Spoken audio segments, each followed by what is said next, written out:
The 1990s would prove to be a decisive decade for the United Socialist Soviet Republic. The communist state was on the cusp of its 70th anniversary, but decades of Cold War tensions and its own management had simply rendered the superpower's downfall inevitable. Historians broadly agree that the final blow to the Soviet power was delivered on December 1st, 1991, when the second most powerful region of the USSR succeeded in a landslide vote for its independence. Its secession rendered unfeasible any hope of sustaining the Soviet Union, and that country was none other than Ukraine. In the months immediately before and after its secession, Ukraine, like the USSR more broadly, experienced a flood of reports of unexplained phenomena. It's easy to look back at this trend, dubbed the glasnost wave, by UFOologist Jacques Vallée, and make excuses for why this seemed to occur. Some might suggest that this increase of paranormal activity and UFO sightings from the Soviet Union had to do with the rise of the internet. They may argue that there weren't necessarily more sightings, just more outlets for people to report them. After all, the World Wide Web became publicly available just 4 short months before Ukraine's secession. While the early internet certainly did open up new lines of global communication, even a cursory survey of the data refutes this idea. The deluge of reports, which had steadily increased year upon year since the late 1970s, clearly peaked around the fall of the USSR before waning to a steady, if less plentiful, trickle immediately afterwards. Now, with this in mind, we look at the 2 years leading up to the fall of the Soviet Union, perhaps the most intense period in Ukraine's long history of supernatural occurrences. So often in UFO literature, we hear about successful alien abductions where people are plucked from their beds and subjected to horrific experiments. Lesser known are the instances where UFOs failed to apprehend their quarry. 1990 would see at least 2 examples of this in Ukraine. Late one evening, a resident of Simferopol's Krasovsky neighborhood felt an irresistible urge for a smoke break. He grabbed his pack of cigarettes and a lighter before making his way to the balcony of his 9-story apartment complex, which offered a commanding view of the city below. He lit up and took a long drag, and as he did so, something caught his eye not too far away. The object was hovering in the air, casting a bright white, almost neon glow across the urban sprawl below. The witness knew without a doubt what he was looking at. This was a once-in-a-lifetime sighting of a UFO, and he was so entranced that he did not immediately perceive the fact that his feet had left the safety of the balcony. With sudden alarm, he reached out and seized the railing just in time, as some unseen force tried to pull him upwards towards the glowing object. If not for the absolute terror he was feeling, it might have made for a comical sight. His lower body dangling in the air, angled toward the UFO, his knuckles turning white as he held onto the railing of the balcony for dear life, and the invisible tractor beam was unwilling to relinquish the witness. In desperation, he began screaming for help, and after about a minute of this tug-of-war, the object gave up and ascended back into the sky, dropping the witness like a sack of potatoes, his lower body slamming against the outside of the railing with a painful thud. Now, dangling there dangerously above the city, the witness pulled himself back onto the balcony with all his might, not even affording himself a moment to recover. Instead, he rushed back into the apartment and locked the door behind him. Was this abduction an attempt by aliens, one of many that Ukrainians would endure over the coming decade? Another potential abductee was forced to take more dramatic action, because that same year, a resident in the rural town of Velika Belozerka, Zaporizhzhia Oblast, watched in absolute horror as a shiny object appeared over his home one evening, luring a glowing net into his backyard. The witness instantly knew this some sort of device was meant to capture him, and so he ran inside. He slams the door, locking the door, and cowering in a corner. Whatever was on the other side was unwilling to give up. Slowly, a sickly amber glow began seeping underneath the door, spilling across the entirety of the floor. Then, gently at first, the doorknob began to turn, until its progress was stopped by the lock. The man watched as the doorknob returned to its original position, then turned again, but was stopped once more. Finally, the knob jiggled aggressively, and the witness knew he had to take further action or find himself on an extraterrestrial operating table. Tables, chairs, and other items were then shoved against the doorway to form a makeshift barricade.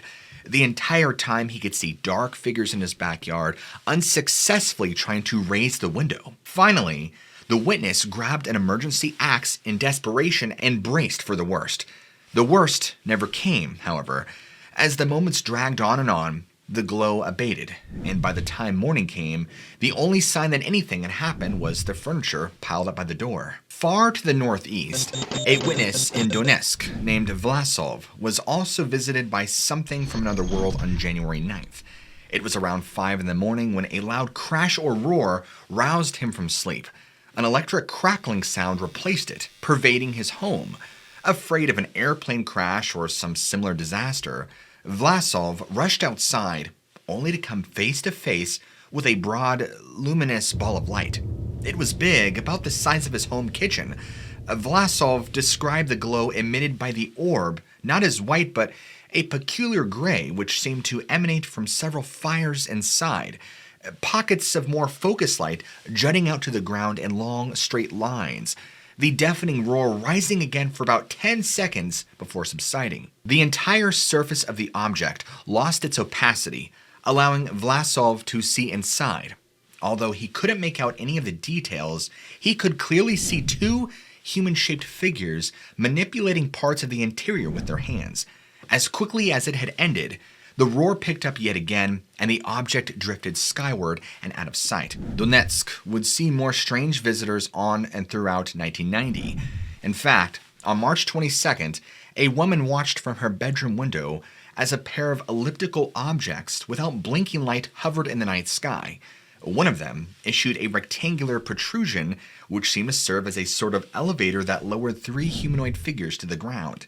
As the device drew nearer, the witness heard a voice in her head politely asking whether they had permission to visit her on her balcony. Instead of mentally answering their request, the witness began praying to God to remove these evil spirits from her sight. The light from the elevator device amplified, glowing so bright it temporarily blinded her. She reflexively covered her eyes with both her hands before the light winked out of existence. When she looked again, both the objects had completely vanished. One night, in that same month, V. Ustuzhanin was nearing his destination in Chernitsy when he began losing control of his automobile.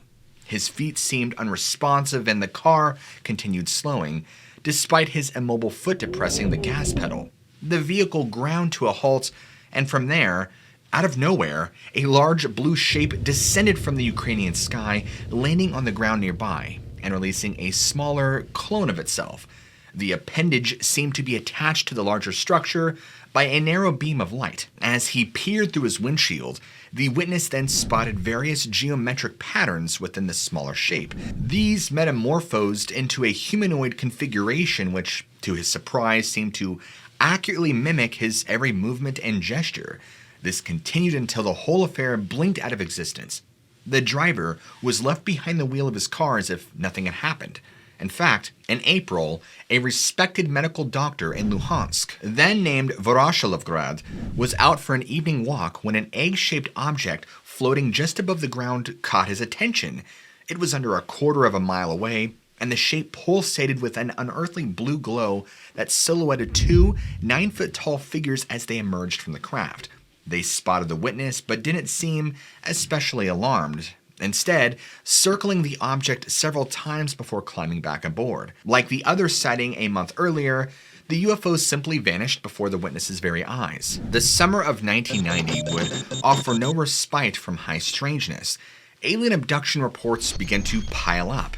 Oddly, there seemed to be a rash of encounters where tractor operators of all things were being kidnapped by UFOs throughout the USSR. The abduction of a Chernobyl man named Vladimir is a representative of the types of stories plaguing these farmlands.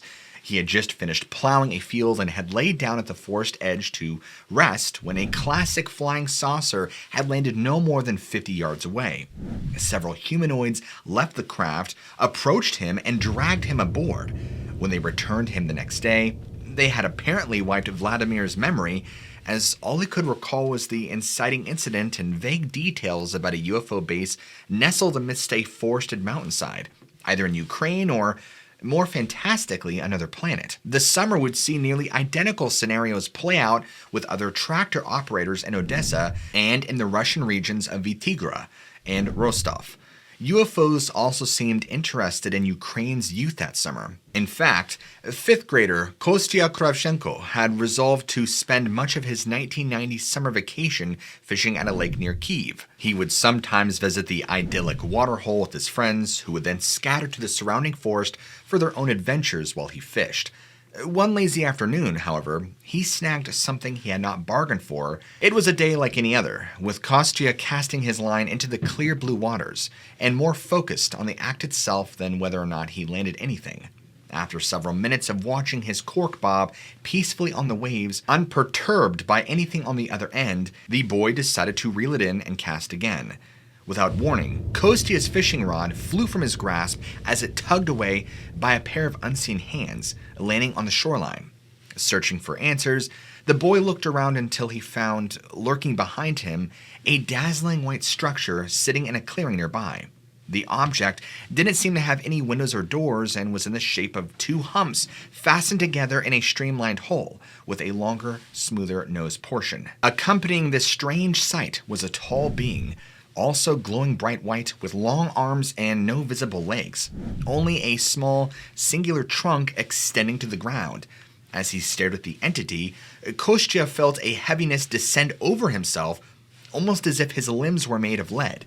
The boy cried out for his friends who were playing in the woods and successfully caught the attention of a young girl named Lesia. Kostya was frozen in place, pointing at the clearing, but his friend could see nothing. Confused and concerned, Lesia called for the others who, one by one, arrived on site to see what all the fuss was about. The other children, thinking Kostya was afraid of his own shadow, laughed at first, but quickly grew concerned when they noticed his inability to move and the genuine terror on his face. Still, none of them could see what had seized the boy.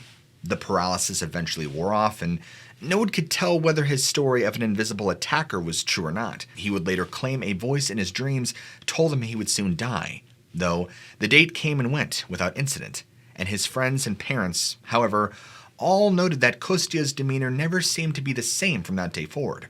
Other Ukrainian youths would soon report meeting strange creatures as well. Childhood friends Andrei and Maxim were attending summer camp together near the Black Sea, and would often spend their free time exploring the shoreline. On June 4th, the boys then stumbled upon something truly terrifying, a landed flying saucer. They watched from a distance as a hatch opened in its otherwise smooth surface, letting out 3-foot-tall creatures who jumped to the sandy beach below. And from their vantage point, the witnesses could tell the being was either ducked out in a silver suit or was made of metal, as its movements seemed stiff and robotic. The rest of its body was equally peculiar, including long arms that dangled by its sides, ending in 4-fingered hands, and a single large eye on its head. This cycloptic robo-dwarf stumbled through the sand until another opening, almost like a slot, appeared on the landed craft. The boys would later say that they felt as though something inside this slot was watching them. It was time to leave. But as Andrei and Maxim tried to flee, they found themselves frozen in place. They were completely unable to move, and all they could do was watch as the short alien meandered back onto the craft, which flared red-hot and soared above the sea over the horizon. The entire affair seemed to last no longer than 5 minutes, and slowly, Andrei and Maxim realized they were able to move once more and rushed back to camp to share the news.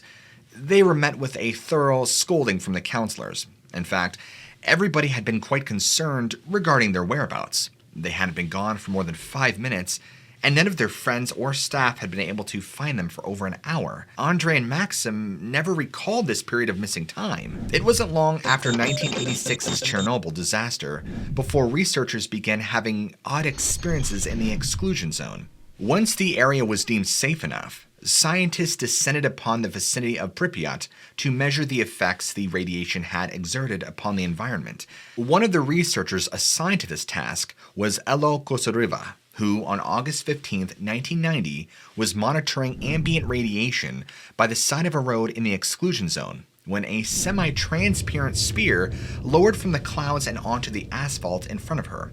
The scientist watched, dumbfounded, and a tall, beautiful man with black hair stepped out of the orb. The man wore a uniform, red on the top and black on the bottom, with a horseshoe-shaped insignia on his chest. He took several steps forward, then locked eyes with Gozriva. Without a word, his gaze issued an electrical shock that coursed through her body and, like other UFO witnesses, completely paralyzed her. We could only imagine what might have happened next if a car had not approached from the opposite direction. Both the mysterious stranger and the craft snapped out of existence as the automobile came to a stop. Its driver rushed out of his car to see if Kozriva was all right, but the electric sensation persisted for a while as she described what she had seen. In the days that followed, a small circular discoloration appeared on her leg, no bigger than a coin. Did this actually happen? It must be said that the scientist's description of the alien, a handsome, dark-haired man in a red and black uniform, roughly corresponds to the appearance of crew members from Star Trek: The Next Generation. Perhaps Commander Riker himself. Even the horseshoe-shaped emblem on his chest and the sense of paralysis sound an awful lot like the communicator badges and phasers issued to the members of the Federation in the series, which was airing new episodes at the time of the sighting. And like so many other encounters, we are left with four primary options: that the report is factual, that it was a lie or hoax, and that it was a misidentification, or, most intriguingly, that fact and fiction collided in some sort of never-never land near Chernobyl. August of 1990 also saw the conclusion of one of the year's wilder stories, that of Nikolai Ivanovich Pronoza. Nikolai would report ongoing interactions with extraterrestrials all throughout the year, beginning in February with an experience in Kyiv Metro, or underground subway. As Kyiv public transportation employee, Nikolai spent a good deal of his waking hours working in the subway. When he first met the blonde-haired individuals at work in early 1990, he thought they were odd, but certainly not otherworldly. However, these three beings soon revealed themselves as quite different from the rank-and-file commuters Nikolai worked with every day. They were exceptionally tall, over 6'5", and their hair hung in long locks over their broad shoulders. Each seemed to be the epitome of their gender, graceful and beautiful, with soft hands and long, slender fingers. Few details are available about his first experience, other than that the trio of beings were quite inquisitive and instructed Nikolai to meet them again later in the month at Hydro Park, a popular beachfront destination on an island of Kyiv's Dnieper River. Mesmerized by their beauty, Nikolai agreed, sensing he was being dragged into a story greater than he could possibly ever imagine. Unlike other UFO contactees, Nikolai knew that outside witnesses would be needed to corroborate his account. Therefore, he went to the preordained meeting place with two journalists in tow, both of whom had a long-standing interest in UFOs. Their natural skepticism turned to wonder as they arrived at an isolated meadow near Hydro Park. They found that the rainy February evening had miraculously vanished. Instead, the gloomy rain clouds parted, allowing the bright pink of the sunset to shine through, which reflected off the white and rose-colored orbs that darted across the sky above. Now, according to the story, the light of the sun expanded and engulfed the three men, and when it dissipated, the aliens from the metro were standing before them. Via telepathy, the strange beings told the awestruck humans about a route they would take to the shoreline, where they were destined to behold something wondrous. Nikolai and the journalists did as they were told, and soon found themselves standing on the banks of Dnieper. Across the river, a beautiful female form coalesced out of the mist, bobbing above the waters. As the men tried to reach a closer vantage point, her smoky form dissolved, then recondensed into a small, bristly shape that tumbled onto shore, into the underbrush and out of sight. The journalist later published their account in a Kyiv publication named Depot. Nikolai's contact with the beings would diminish over the coming months, leaving him at a loss to what, if anything, these miraculous visions might have been, or meant. He found out once activity picked up again in August of 1990, Nikolai was reading in bed one night, late, during the summer, when he got the unshakable sensation that the aliens were going to return. Compelled to look out his bedroom window, he saw a disc-shaped object in the sky above. Along its side ran several portholes, from which his extraterrestrial friends were watching him. Nikolai's attention was drawn from the craft back into his bedroom, where one of the walls had dissolved into a flat blue beam of light. He approached it, and the light seemed to swallow him whole. When he came to his senses again, Nikolai realized he was now aboard the flying saucer. He was in a round space resembling an amphitheater, filled with control panels and command chairs, encircled by the same portholes he had seen earlier. The only being present was a female alien, looking quite human, except for her impeccable beauty and imposing stature. Without a word, she waved her hand, and Nikolai felt the engines rumble to life below his feet. The woman then approached him, slathering some sort of ointment on his lips, and escorted him through a massive pair of elevator doors and into an immense domed lobby beyond.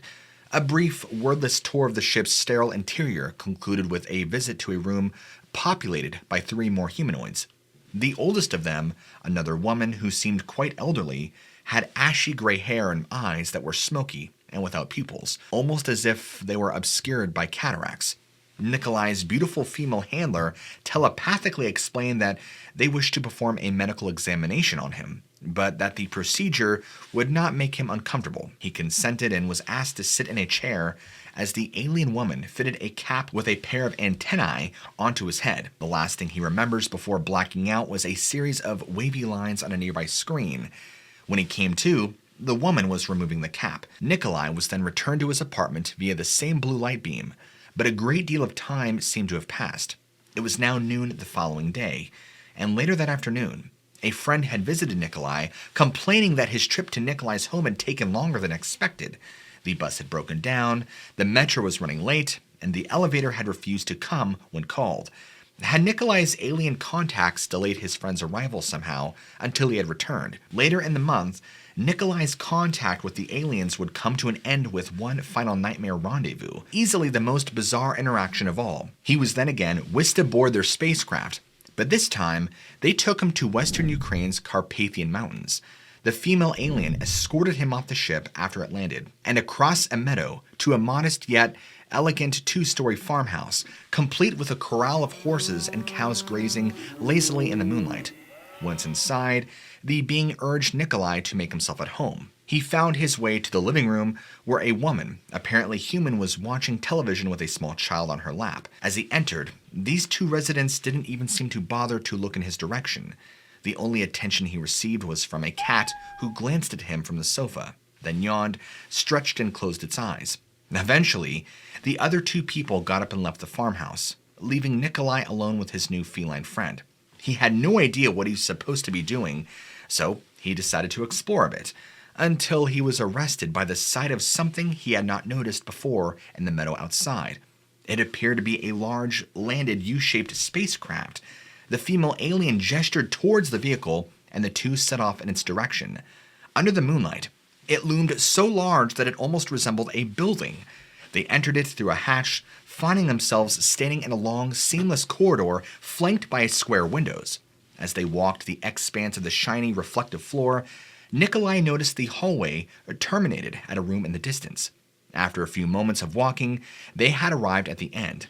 An older man with tall, ashen hair, wearing a silver coverall, exited the room, then greeted his visitors with a curt bow. No words were then exchanged, and then, from behind Nikolai, a bright flash and a crash of thunder sounded, and he looked behind himself, but saw nothing. When he turned back around, Nikolai saw a strange little girl standing there before him, pointing in his direction. She and his female handler exchanged a curious glance, and within moments, Nikolai was lightheaded to the point of fainting. He blacked out, but before he could even fall to the floor, the aliens had revived him. Using her telepathic abilities, his female handler explained to him that she had instantaneously healed him. She would teach him these techniques so that he too would become a great healer. Unfortunately, Nikolai Pronosa's story ends there. Exactly what happened afterwards remains unknown. There is no record of him becoming a famous healer. However, There is a rough correspondence between the timing of Nikolai Pronoza's experience and the life of Russian occultist and psychic healer Nikolai Levashov. Levashov wasn't Ukrainian, but was educated there before emerging onto the New Age scene in the late 1980s, where he gained quite the following. His highly controversial books include plenty of allusions to UFOs and extraterrestrial intervention in Earth's history. Levashov claimed his abilities blossomed in childhood. We are left wondering if Levashov, widely regarded as a fraud, may have disclosed an alternate origin story to the journalist of Depot magazine in the early 1990s. We'll never know the truth, as Levashov died in 2012, and Pronoza is nowhere to be found to this day. Strange creatures from beyond time and space refused to leave Ukraine as 1990 came to a close. While the period was characterized by unexplained aerial phenomena, some encounters simply refuse such categorization. One such incident took place in September in the outskirts of Kremenchuk, an important industrial center along the banks of Dnieper. Lina Borotina and her teenage friends had decided to refresh themselves in the river one evening. With Lina volunteering to remain on shore to keep an eye on things, her vantage point from the sandy beach allowed her to see anyone who might be pulled away by the current, and in the event of an accident, she could rush to the car and fetch help. She watched her friends playing in the icy water until her attention was then drawn to a nearby willow thicket. It sounded like a small child, crying in the underbrush only 30 feet away. But as she looked in the thicket's direction, her eyes fell upon a peculiar beast. It looked like a mutant kangaroo with atrophied front legs and large hindquarters. One end sported a small tail, while the other ended in a head with an indistinct nose, no ears, and glowing red eyes. The creature leapt towards Lena, who fled to the safety of the water. Fully clothed, her friends had not noticed anything, but listened as she described the attack. They all waded ashore and made a thorough search of the beach and the thicket, but all they could find was a series of three-toed footprints scattered across the sand. If this story had appeared 5 years later in Puerto Rico, it may have well been readily filed under one of the territory's many Chupacabra sightings. On October 21st, a 35-year-old woman was gathering mushrooms near Lviv in the daylight hours when a strange man emerged from the forest and into the field. As the figure plodded towards her, the witness realized it was extremely tall and seemed to be dressed in a glistening diver suit, complete with an old-fashioned helmet, yet the sightings occurred miles from the nearest sizable body of water. She watched in horror as the apparition shone a bright beam of light in her direction and then disappeared. The entire thing was over as quickly as it had begun. Now, according to the witness, however, she suffered an uncomfortable side effect. She was constipated for years following the experience and was also forced to rely upon a catheter during this period. And then, in 1993, her strange symptoms miraculously vanished for no apparent reason. It was at last 1991. While the news cycle was dominated by Ukraine's impending secession, whatever had descended upon the country continued to make itself known. One of the most frightening accounts occurred in Kremenchuk, near the Chupacabra-like encounter only months before. It was February 23rd, and A.S. Kachuk had just settled into bed for the night after a long day of working at a local bakery. As she neared the cusp of sleep, she was startled awake by the sensation of two hands wrapping around her throat, her eyes snapping open, revealing a terrifying visage less than a foot from her face. A hairy devil smiled back at her, complete with pitch black eyes and two stubby horns on its head. The woman clawed at the fingers around her throat, which felt more like a furry animal paws than human hands. As she was fighting for her life, she noted that the creature seemed to be only the size of a child, but exerted an immense amount of strength. Eventually, it became too much to bear. The victim ceased struggling, resigning herself to whatever fate lay in store. As she did so, the attacker simply vanished. According to friends and family, the woman remained immobile and bedridden long afterward, only sharing her story after overcoming her fear. Another hairy horror was spotted that summer near Foros and the Crimean Peninsula. A doctor's assistant named Stanislav and several colleagues were hiking in the mountains to the north when they were gripped with a terrorizing fear, but couldn't understand why. Rather than panic and possibly suffer a fatal misstep off the mountain, they all agreed to remain in place until the sensation had faded. and as they did so, something appeared in the ravine below. It was well over 6 feet tall, covered in hair, and effortlessly navigated through the forest.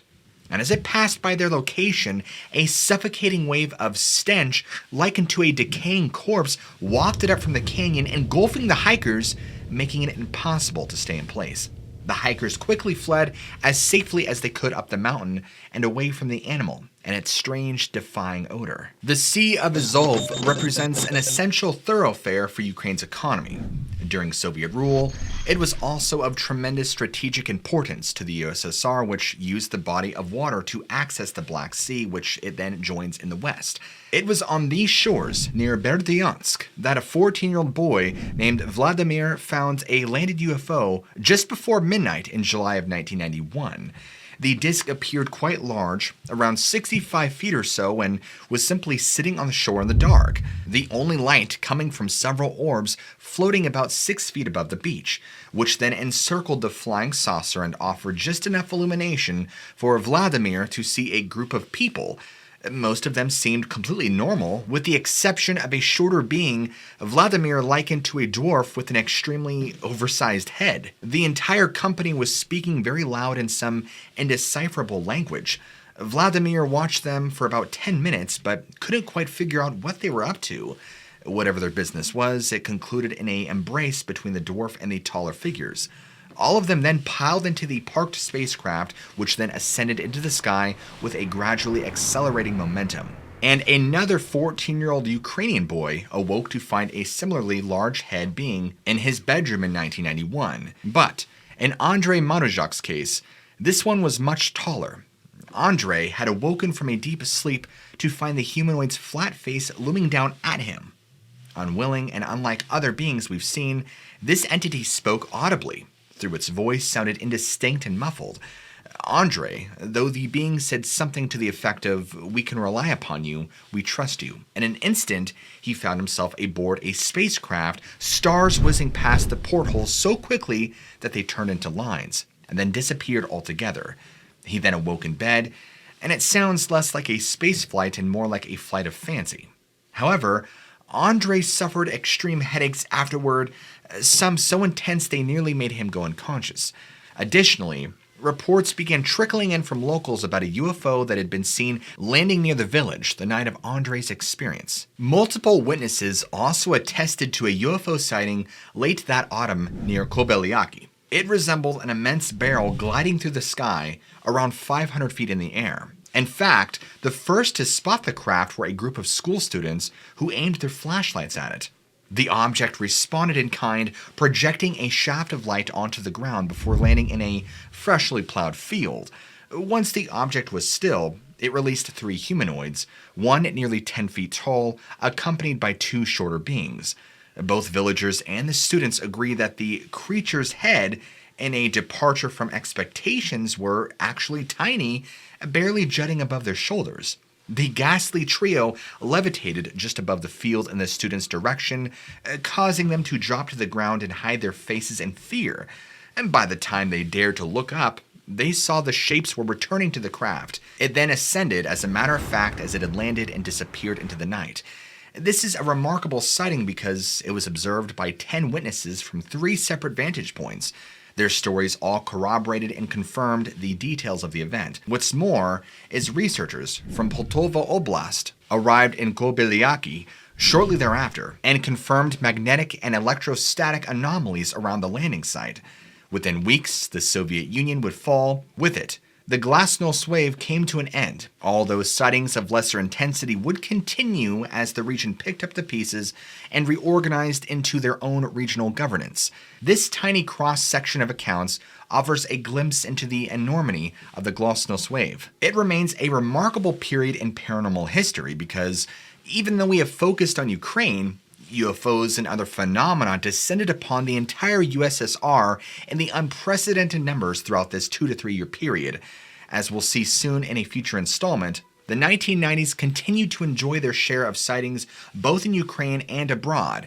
a trend continuing to this very day, but nothing compares to the wild period of 1989 to 1991. Few people have ever chronicled the events of the glasnost wave better than Albert Rosales, whose database of over 18,000 humanoid reports had been essential in making this video.